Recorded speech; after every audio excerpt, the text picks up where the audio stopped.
उत्तराखंड के हर जिले में भारतीय जनता पार्टी कोविड-19 कंट्रोल रूम खोलने जा रही है। बीजेपी के राष्ट्रीय अध्यक्ष जेपी नड्डा व प्रदेश अध्यक्ष मदन कौशिक के कहने पर उत्तराखंड बीजेपी ने 5 सदस्यीय टीम गठित की है। सेवा संगठन के तहत हर बूथ पर बीजेपी के कार्यकर्ता 24 घंटे जनता के सहयोग में जुड़े रहेंगे।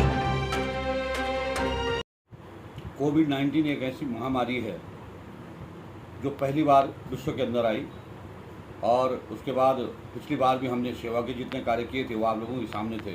शायद आपको स्मरण नहीं आ रहा होगा कि भारतीय जनता पार्टी के प्रत्येक कार्यकर्ता ने उस समय दवाई से लेकर, अस्पताल से लेकर और जो अपने खाने की कैंटीन से लेकर और भोजन से लेकर, राशन से लेकर सारे कामों में जुटे रहे, जिसमें हमने लगभग 128 कार्यकर्ता हमने पिछले जब साल कोविड आया तो उसमें हमने कार्यकर्ता हमने खोए हैं। उन्होंने अपनी जान की परवाह नहीं की। इसलिए ये हमारा काम लगातार जारी है। इस समय हमारा काम ही है, सेवा ही संगठन है, संगठन ही सेवा है।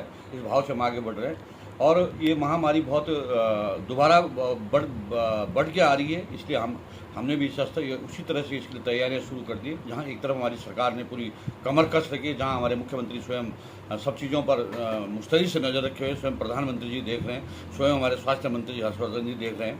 उसी तरह से हमने भी भारतीय जनता पार्टी के संगठन में, क्योंकि हम केवल एक राजनीति करने के लिए राजनीतिक दल नहीं है, हमारा इसके साथ साथ हमारा ये भी काम है कि हम जनता के रचनात्मक कामों में सहयोग करें। इसलिए हमने इस सेंटर बनाया है। इस सेंटर के माध्यम से हम लगातार लोगों के टेलीफोन हमें आ रहे हैं, लोगों की समस्याओं को दूर कर रहे हैं और जिला स्तर पर भी हमने 3 सदस्यीय कमेटी का गठन किया है। वो कमेटी भी लोगों की समस्याओं को दूर करने का प्रयास कर रही है। इसलिए हमारा प्रयास है कि हम जनता को कितनी जनता कोई असुविधा न हो, इसके लिए हम जो है तो पूरी मुस्तैदी से तैयार हैं। 5 बंदों की कमेटी गठित की है, उसमें आप भी हैं, तो किस तरीके की जिम्मेवारी है और किस तरीके का निर्वहन करोगे आप?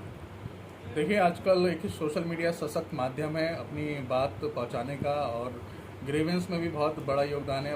एक सरकार जब होती है तो एक सोशल मीडिया के एक जरूरी गवर्नेंस के लिए बहुत अहम योगदान है सोशल मीडिया का। तो हमें बहुत सारी इंक्वायरीज़ और बहुत सारे जो इश्यूज़ हैं हमें सोशल मीडिया के माध्यम से लोगों के मिल रहे हैं और मैं और मेरी पूरी टीम, मेरे वरिष्ठ विनोद सोयल जी हैं, कुमार जपेंद्र सिंह जी हैं, आप सब लोग, हम सब लोग मिलके जो मदद हो सकती है, हम जहाँ तक लोगों को गाइड करना होगा, कहाँ कोविड के रिस्पांस अपना टेस्ट हम करा सकते हैं, किस हॉस्पिटल में बेड अवेलेबिलिटी है, तो सारी चीज़ों को हम गवर्नमेंट के साथ कोऑर्डिनेट करके आम लोगों तक, कार्यकर्ताओं तक पहुंचा रहे हैं। हमारे कार्यकर्ता हर जिले में इस काम में जुट गया है और जो अपने आसपास के क्षेत्र के लोग हैं उनको मदद पहुंचाने का काम कर रहे हैं। ऐसा नहीं है जी, इसे हम दूसरे तरीके से हमें लेना चाहिए कि जिस तरह से हमने कोरोना से नया साल चढ़ते ही जनवरी फरवरी में हम सब लोगों को लगा, पूरे विश्व को लगा कि हम कोरोना के संक्रमण से बाहर निकल रहे हैं और स्थितियां बेहतर हो रही हैं। लेकिन अचानक ही पिछले 15 दिनों में अगर आपने देखा कि जिस तरह से कोरोना का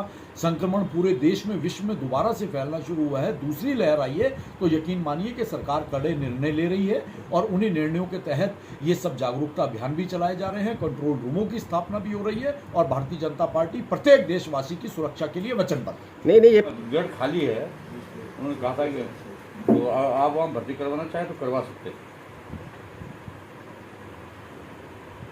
विनोद सोयल, प्रवक्ता भारतीय जनता पार्टी। तो भाई फीस माफ करवा रहे, इस बार नहीं करवा रहे जी? फीस तो बढ़ने लगी फिर से। ये व्हाट्सअप दूसरा मेरा 94120।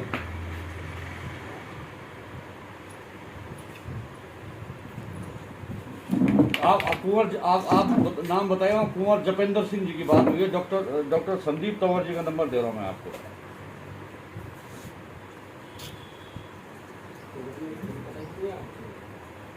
कुंवर जपेंद्र सिंह जी से बात हुई।